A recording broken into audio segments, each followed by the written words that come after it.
"How is this happening right now?" David Wellington bellowed into the phone, his voice booming through the sleek hallways of Wellington Industries' 45th floor. The millionaire CEO paced anxiously across his modern glass office, eyes fixed on the line of black cars pulling up outside. A delegation from Korea's largest tech corporation was stepping out. Their official interpreter had just called to cancel a sudden family emergency had left them unable to attend. In barely 15 minutes, the Korean executives would be sitting in their conference room, prepared to finalize a $200 million deal, a deal hanging entirely on flawless communication. "Mr. Wellington, I've contacted every interpreter in the city," said Rebecca, his executive assistant, still frantically clutching her phone. "No one is available on this kind of notice for such a high-level negotiation." David tugged at his expensive Italian tie, feeling sweat break out along his hairline. 2 decades of building Wellington Industries, and it could all collapse over a language barrier. The Koreans were famously strict about clear, professional communication. Using a translation app or clumsy gestures would be unthinkable. Then, softly from a corner of the office, came a voice so unexpected it cut through the tension. "Mr. Wellington, excuse me, I speak fluent Korean." Every head turned toward Jasmine Parker, 28, who had paused mid-wipe while cleaning a side table. Wearing the navy uniform of the cleaning crew, cloth still in hand, Jasmine looked calm and steady. For 3 years she had moved almost invisibly through these executive floors, efficient and silent, barely noticed by the high-powered people whose offices she maintained. The silence was suffocating, broken only by the low hum of the air conditioner. Rebecca laughed awkwardly, assuming Jasmine was joking. "Jasmine, come on. This is a multi-million-dollar deal, not a practice session," she snapped. David studied Jasmine more closely, as if seeing her truly for the first time. "You actually speak Korean?" he asked, disbelief wrestling with a glimmer of hope. "Korean, Japanese, and a bit of Vietnamese," Jasmine replied evenly, holding his gaze. "I majored in East Asian linguistics at Howard before I came here." It was the last thing David expected. 3 years working as a cleaner, quietly moving between powerful conversations and confidential documents, and now, unexpectedly, she might be their only chance. Rebecca scoffed. "David, you can't be serious. Letting the janitorial staff run this meeting, this is absurd." But desperation was stronger than pride. There was something about Jasmine's poise, the quiet assurance in her tone, that made David pause. "Prove it," he demanded. "Say something in Korean." Jasmine took a slow, steady breath. Then she spoke, her Korean flowing perfectly, precise and confident, resonating across the room. David didn't understand a word, but even he could hear the fluency and authority in her delivery. "What did you just say?" he asked, bewildered. "I said it is an honor to meet you and we hope our cooperation will bring mutual benefits." A common respectful greeting in Korean business culture, Jasmine translated. Rebecca folded her arms, eyes narrowing. "David, be reasonable. What will these Korean executives think when you seat a cleaning lady at the negotiating table?" A sudden memory hit Jasmine like a lightning strike. 6 months ago, she had overheard Rebecca crying in a bathroom, complaining to someone on the phone about that black girl who hovers around important meetings. Jasmine had never forgotten it. David saw something in Jasmine's eyes now, a deep intelligence, a quiet dignity that no one had noticed for far too long. 20 minutes, he said firmly. "Get changed and meet me in the conference room." Rebecca's jaw dropped. "You have lost your mind. When this explodes in your face, it will be the end of you." But David wasn't listening. He had made up his mind. Jasmine left quickly to prepare. She returned in 20 minutes wearing a simple black outfit borrowed from the receptionist, her hair pulled neatly into a bun, a notepad in her hand like any other executive. Thomas, the CFO, couldn't he help his shock? "Holy hell," he blurted. "That's her." Rebecca leaned into the assistant, voice dripping with contempt. "You can polish a piece of coal, but it's still coal," she sneered. Right on time, the Korean delegation entered 5 sharply dressed executives, chatting in Korean as they admired the Manhattan skyline through the glass walls. David stepped forward. "Gentlemen, allow me to introduce Jasmine Parker, our international relations specialist for the Asian market," he said, each word carefully measured. The delegation's leader, Mr. Chun, bowed respectfully. Jasmine returned the gesture with flawless Korean, complimenting their punctuality and expressing honor at the meeting phrases perfectly tailored to Korean etiquette. Mr. Chun's face lit up with pleasant surprise. For 15 minutes, Jasmine translated every phrase seamlessly, preserving every nuance of tone, every cultural layer, even little jokes that drew warm laughter from the delegation. The atmosphere was unexpectedly natural, smooth, and confident. Then Rebecca, unable to contain herself, cut in. "Jasmine," she said with a sugary fake smile, "maybe you should tell our guests about your interesting career path." David shot her a warning glare, but Rebecca kept going. "It's just so touching someone pulling themselves up like that. From mopping floors to negotiating with billionaires." Jasmine felt that familiar sting of humiliation, a wound that had never quite healed. She remembered dropping out of Howard her junior year to support her diabetic mother after she lost her job. She stayed calm. "Life can present opportunities in unexpected ways," she answered in measured Korean, holding Mr. Chun's gaze as he listened with growing confusion. Who could have imagined that someone cleaning these very rooms 3 years ago would be honored to sit at this table today? It shows our company's true commitment to diversity. The hush that followed was uncomfortable. Jasmine saw Mr. Chun's polite smile shift, uneasy, as he processed the hierarchy breach. In Korean business culture, status and rank were taken very seriously. David stepped in, trying to recover. "What Rebecca means is that we recognize talent in every form." But the damage was already there. Jasmine could feel the shift in their glances. Still courteous, but now cautious, she had become an oddity instead of a partner. Inside her, something hardened. For 3 years, she had cleaned these rooms while executives made million-dollar deals, bragged, manipulated, and sometimes lied. Jasmine had heard everything, including how Rebecca once falsified quarterly reports to impress a client, or stole credit for another employee's project, leading to that person's firing. Jasmine had quietly collected it all, never forgetting a single betrayal. The meeting ended with the Koreans promising to carefully review the proposal, diplomatic language for maybe, if nothing better comes along. When the guests left, Rebecca smirked triumphantly. "That was entertaining," she said, collecting her notes with a dramatic flourish. "Next time, let us be a little more upfront about our team's credentials."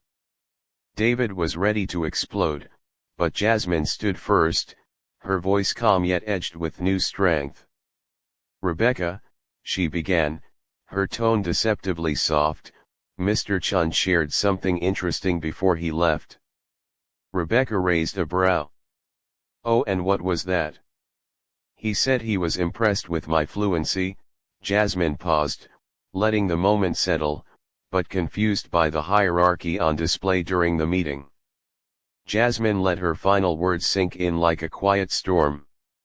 "He asked," she said calmly, "if I could call him later to clarify a few cultural aspects of our presentation."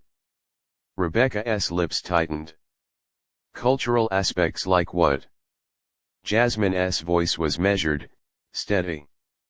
Mainly, he wondered why the person handling interpretation wasn't he also presented as the lead negotiator. In Korean culture, the one speaking the language is traditionally seen as the authority. Rebecca's face shifted, her confidence faltering for the first time. Jasmine offered a polite, almost gentle smile. He'd like to better understand our company's leadership structure before finalizing any commitments, Jasmine added softly. Rebecca's cheeks paled as she realized the implications. For 3 years, Jasmine had been barely noticed an afterthought in blue coveralls. But now she was seeing how invisibility could become its own weapon, the power of listening, absorbing, preparing, and then striking at exactly the right moment. What Rebecca had never understood was that each dismissive look, each petty humiliation, each whispered insult had only fed Jasmine's resolve. It had molded her into a strategist who knew the cracks in the foundation of this place, every flaw, every weakness, every secret with the precision of a surgeon. 2 hours after the painfully awkward meeting ended, Jasmine was back in her navy uniform, pushing the janitorial cart through the executive hallway. But now her every motion felt intentional, calculated. For 3 years she had memorized these walls, every conversation, every slip of a tongue, every folder carelessly left on a polished desk, especially in Rebecca's office. "Look who's back where she belongs," Rebecca crowed for all to hear, chatting with Jennifer from accounting like a queen gossiping at court. "After today's pathetic circus, at least we know who stays in their lane." Jasmine kept wiping a glass table, her hands working automatically while her mind recorded every word. Rebecca had no clue that for years, Jasmine had glimpsed the truth behind her polished mask, confidential emails left open, half-finished phone calls about falsifying bids, and most of all those hidden files tucked into the bottom drawer, evidence of crushing smaller competitors through underhanded means. Rebecca, still on her soapbox, sighed dramatically. "What drives me nuts is that David actually believed a cleaning lady could save a $200 million deal. As if scrubbing bathrooms made her worthy of sitting at a boardroom table." Jasmine's phone buzzed discreetly against her hip. She slipped it from her pocket, shielding the screen. A text had arrived in Korean. "Ms. Parker, I would like to speak privately with you about our company and your future opportunities. Could we meet tomorrow, 10 a.m. at the Korean Cafe on 42nd Street? I have a proposal you may wish to consider. Signed, Mr. Chun." Jasmine's heart kicked in her chest. This was about more than language. Mr. Chun had seen her. During the meeting, he weighed not just her linguistic fluency but her confidence, her composure, her unshakable sense of dignity under pressure. That night, in her cramped Brooklyn apartment, Jasmine opened a hidden folder on her aging laptop, a file she'd been building in small, quiet increments for 2 years. This was no paranoia. It was protection. It was preparation. Wellington Industries irregularities. 63 pages in total. Screenshots of emails Rebecca had tried to delete. Security call logs from weekends. Photos of confidential documents showing how Rebecca had deliberately sabotaged 3 major contracts with black-owned businesses in the last 18 months. Jasmine had watched Rebecca lie to clients, steal the credit for others' work, and block qualified employees from promotions she felt would damage the company's image. Jasmine reviewed the file with the cold efficiency of someone who no longer felt rage, only a clear sense of justice. The next day at exactly 10, Jasmine arrived at the Korean Cafe, wearing a simple, professional black dress she'd saved from her college days. Mr. Chun was already seated, joined by a poised woman who introduced herself as Lisa Wong, Vice President of International Development. Miss Parker, Mr. Chun greeted her in English, then switched fluidly to Korean. Yesterday I saw something beyond language skill. You held your ground under unfair treatment. That is rare. Lisa leaned forward with a slight nod. Our company is growing operations in North America. We need someone who understands Korean corporate culture and also American business structures. Someone who has watched how power truly works from the inside. Mr. Chun smiled, as if reading her thoughts. Someone, he added, who will not bow to small-minded people with large titles. For the next 2 hours, Jasmine spoke in perfect Korean, outlining market strategies, subtle negotiation differences, and why so many American executives still underestimated Korean investors. Carefully, she referenced a few questionable practices she'd observed among other companies, never naming Wellington, but leaving the hint clear enough. At the end of the conversation, Lisa pushed a sleek business card across the table. Jasmine read it, Parker and Associates International Consulting. Beneath it, a compensation offer easily 5 times her current pay. Think about it, Mr. Chun told her, standing to leave. But there is one condition. We would like you to help us investigate irregularities in Wellington's contracts. There is reason to believe some practices may violate international trade regulations.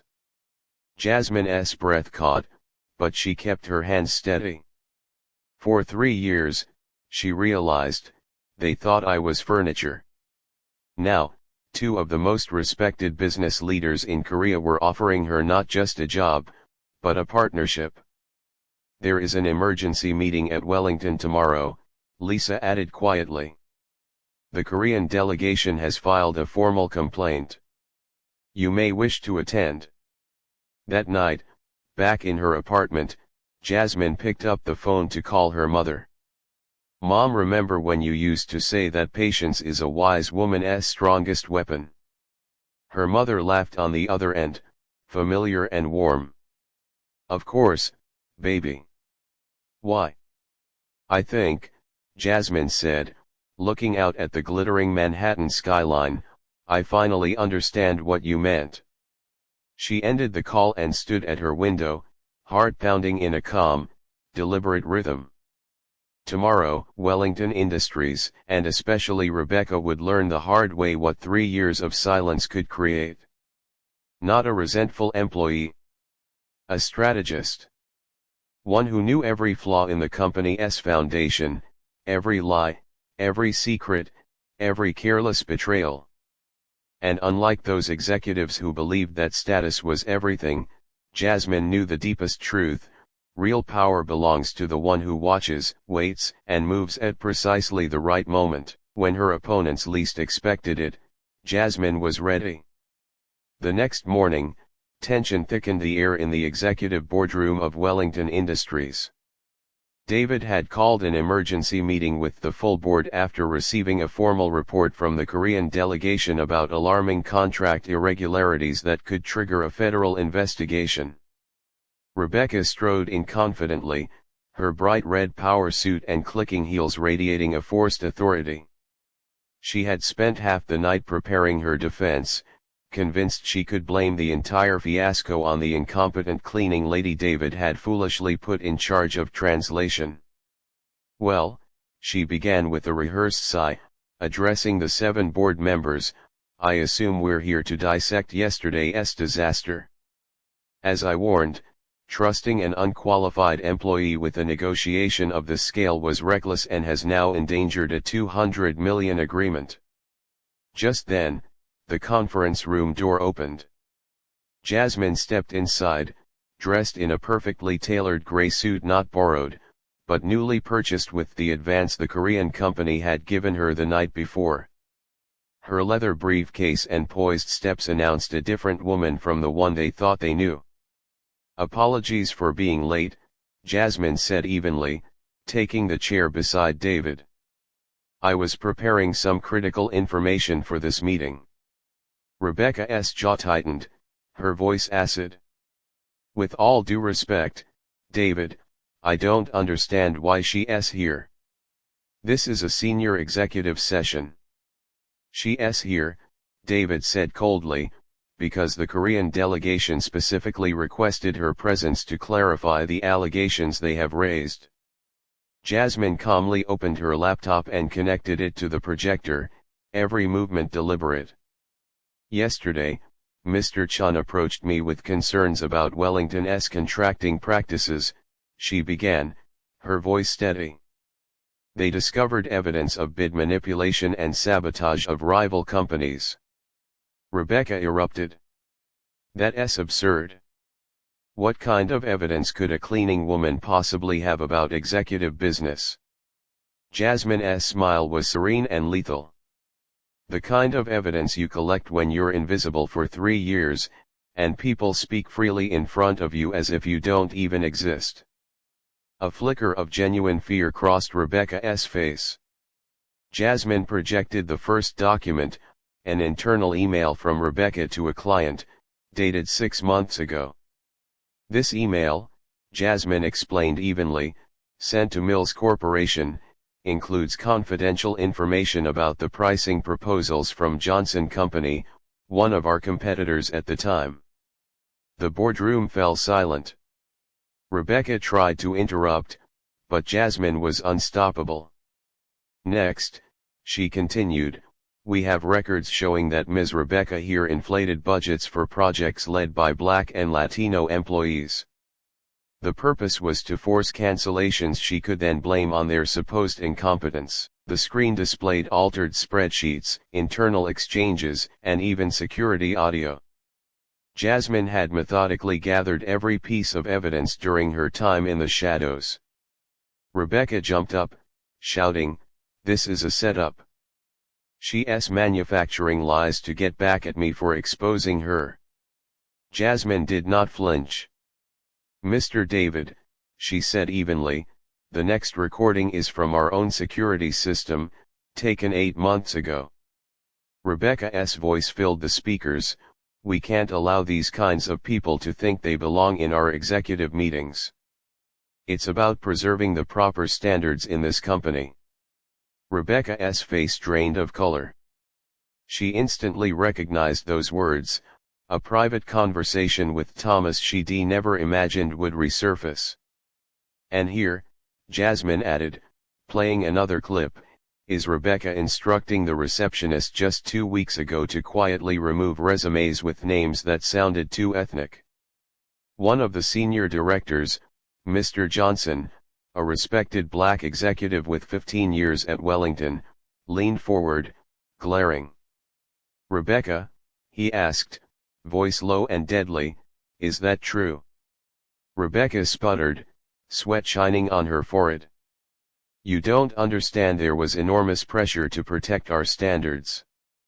"Company standards," Jasmine cut in coolly, "are built on ethics, integrity, and compliance with federal anti-discrimination laws. All of which have been systematically broken over the past 18 months. David turned toward Rebecca, his voice as cold as glass. "You have 30 seconds, he said, "to give me a reason why you shouldn't be fired for cause and reported to federal authorities." Rebecca's eyes darted around the table, desperate for any sympathy, but found only disgust and disappointment. "You're making a horrible mistake," she choked out. "She's just a cleaning lady, she." David slammed the gavel down. "She," he said, voice echoing with finality, "is our new Director of International Relations. And you, Rebecca, are fired." Silence gripped the room. Rebecca stood frozen, swaying, unable to comprehend how 15 years of maneuvering had just vanished in seconds. "Your access will be revoked immediately," David continued. "Security will help you collect your things." As security arrived, he added, "And Rebecca, given the seriousness of this evidence, we will be forwarding everything to the federal attorney's office." Rebecca shot Jasmine a final venomous glare as the guards guided her away. "You may have won today," she hissed, voice cracking, "but it doesn't change what you really are." Jasmine held her gaze without a tremor. "You're right," she replied softly. "I am exactly what I've always been, someone who listens, learns, and acts when the moment is right. The difference is that today, I'm exactly where I'm meant to be." 3 hours later, after the emergency session ended with Jasmine formally appointed to her new role, David pulled her aside. "How did you manage this?" he asked, genuinely stunned. 3 years of evidence, recordings, documentation." Jasmine allowed herself the smallest smile. "When people treat you like furniture," she said, "they forget that furniture has ears and eyes." Rebecca underestimated the power of being invisible and overestimated her own cleverness. David let out a slow breath, still processing. Jasmine turned toward the sweeping view of Manhattan from her new office. In that moment, she realized the greatest revenge was never simply destroying Rebecca's legacy.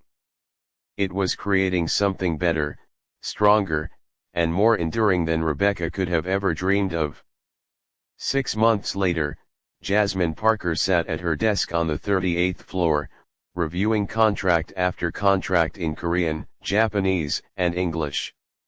Her team had already landed $400 million in fresh deals with Asian partners. The sleek glass surface of her desk was piled with agreements, export authorizations, and partnership proposals that would keep Wellington thriving for years.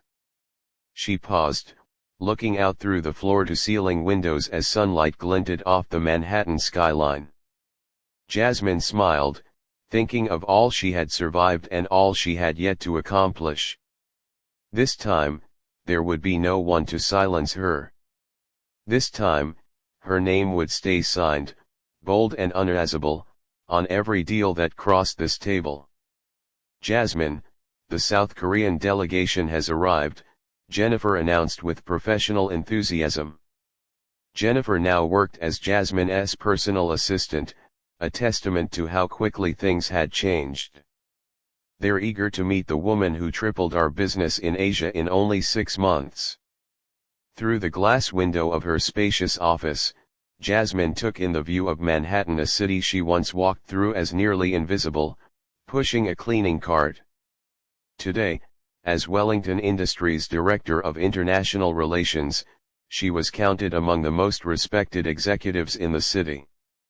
Her new salary, an impressive $300,000 per year, had allowed her mother to receive the best diabetic care available, and Jasmine herself had completed a master's degree in international business at Columbia through an executive program. Jennifer scanned her busy calendar. "What about the Forbes roundtable next week?"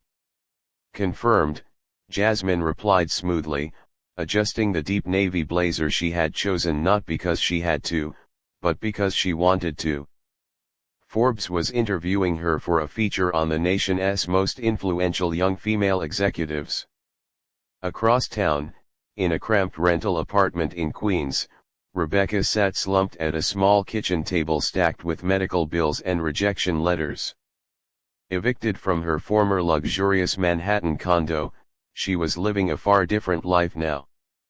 The federal investigation into her discriminatory practices had left her with a $50,000 personal fine and a 5-year ban from working in any executive role tied to federal contracts.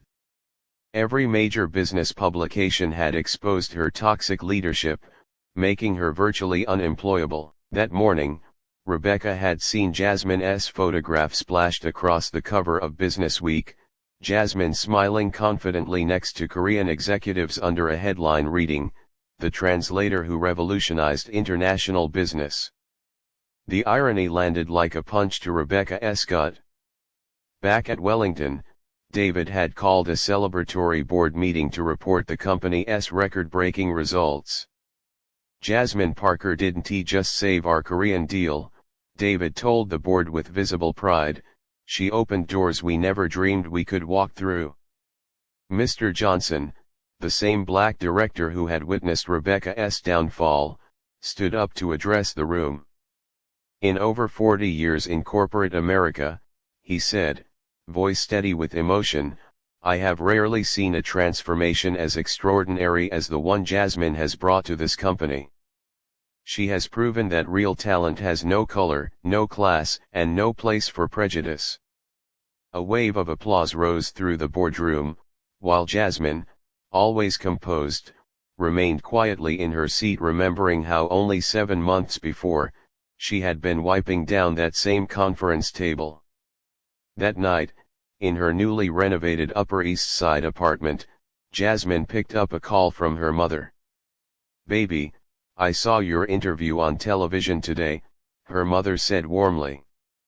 "You spoke so beautifully about perseverance and second chances."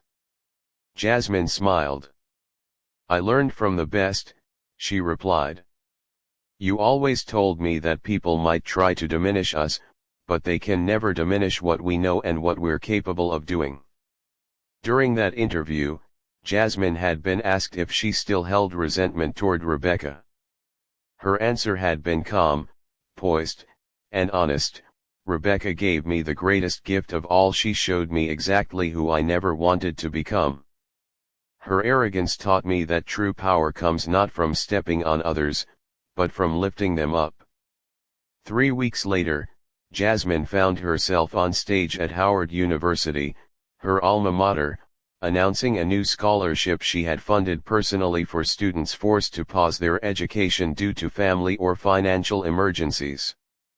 "No one should ever have to choose between caring for their family and pursuing their dreams," she told an audience of 500 inspired young people. Her program, Second Chance, supported by a portion of her own salary, had already awarded 20 full scholarships for the coming semester. In her small apartment, Rebecca streamed the ceremony on her aging laptop. When she saw Jasmine's speech, tears filled her eyes. But this time, the tears weren't from bitterness or self-pity. They were something closer to regret. Meanwhile, Jasmine returned to Wellington, walking through the same hallways she had once cleaned. Now, young professionals paused to greet her respectfully. Assistants asked for her mentorship and advice. And she had begun actively coaching 5 junior staff members she saw potential in, people who reminded her of herself not long ago. One afternoon, David asked to speak privately. "You know what amazes me most about you, Jasmine," he said. "You could have destroyed Rebecca personally with everything you learned. But you only exposed what was needed to protect the company." Jasmine offered a gentle smile. "The best revenge," she said quietly, "is never about destroying someone. It's about building something so powerful and so good that everything they tried to do against you becomes irrelevant." David nodded, clearly moved. Jasmine's story had become a legend throughout the corporate world, a story of resilience, quiet preparation, and unstoppable dignity. 3 years of invisibility had turned into the greatest asset of her career, proof that the most powerful people are often the ones you never even notice, quietly learning, waiting for their moment to shine. Rebecca, who once tried to bury Jasmine under arrogance and prejudice, had ended up destroying herself. Jasmine showed everyone that true leadership does not come from titles or power plays, but from seeing value and potential where others see only limitations. As she gazed out over the glittering Manhattan skyline, Jasmine knew her journey had just begun. This was only the first chapter. If this story of resilience and triumph has touched your heart, don't forget to subscribe for more powerful stories that prove dignity, talent, and preparation will always rise to the top no matter how many obstacles stand in their way.